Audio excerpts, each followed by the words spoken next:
అంత తక్కువ టైంలో మెగాస్టార్ చిరంజీవి గారు లాంటి ఒక సూపర్ డాన్సర్తో ఆయన్ని మ్యాచ్ చేసే విధంగా అంత బాగా డ్యాన్స్ ఎలా రాగలిగింది అతి తక్కువ కాలంలో?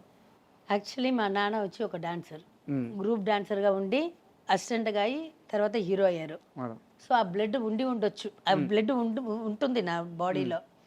సో అందుకని నేను కూడా పట్టుదల పట్టి కన్నడ సినిమాలో ఒక సినిమాలో వచ్చి మొత్తం జనరేటర్ అన్ని ఆఫ్ చేసేసి కరెంట్ లేదని చెప్పి పంపించేశారు. ఫస్ట్ నా బిగినింగ్లో డాన్స్ రాలేదని మిమ్మల్ని? నన్ను పంపించేశారు. ఆ. తర్వాత వచ్చి ఎక్కడ వెళ్ళినా కష్టపడి ఒక్క మూమెంట్ రాదు. మాస్టర్స్ అయితే నన్ను తిట్టలేరు, ఎందుకంటే మా నాన్న డాన్సర్గా ఉండి హీరోగా అయ్యారు కాబట్టి. కరెక్ట్. వాళ్ళందరూ ఇప్పుడు కొరియోగ్రాఫర్గా ఉన్నారు.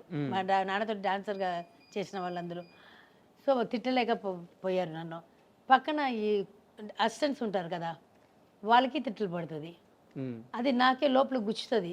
అది వాళ్ళని తిట్టడం కాదు, శాంతి నిన్న తిడుతున్నారు అనేది నాకు తెలుసు. మిమ్మల్ని తిట్టలేక వాళ్ళని తిడుతున్నారు అనేది నాకు తెలుసు. సో అప్పటికే నేను పట్టుబడి డాన్స్ క్లాస్కి వెళ్ళడం మొదలుపెట్టాను. కళా master class, first Raghu master క్లాస్కి వెళ్ళాను. రఘు మాస్టర్ క్లాస్ వచ్చి రఘు మాస్టర్ చాలా బిజీ అయిపోయారు. తర్వాత వాళ్ళు కళా మాస్టర్ ఇప్పుడు ఉన్నారు కదా, కళ ఇది చేసుకుంది, కళ దగ్గర నేర్చుకున్నాను. తర్వాత వచ్చి జయంతి అక్క అని వాళ్ళ సిస్టర్ పెద్దక్క, కళ బిజీ అయిపోయింది. నేను పెళ్ళి అయిన రోజు కూడా డాన్స్ క్లాస్ అటెండ్ చేసి ఫ్లైట్ ఎక్కాను మేడం. సో అది ఉండొచ్చు పక్కన చేసిన వాళ్ళు. నాకు వీళ్ళు వాళ్ళు అనేది లేదండి. నాకు ఎవరైనా డాన్స్ చేస్తే అదే డబ్బు ఇస్తారు నాకు.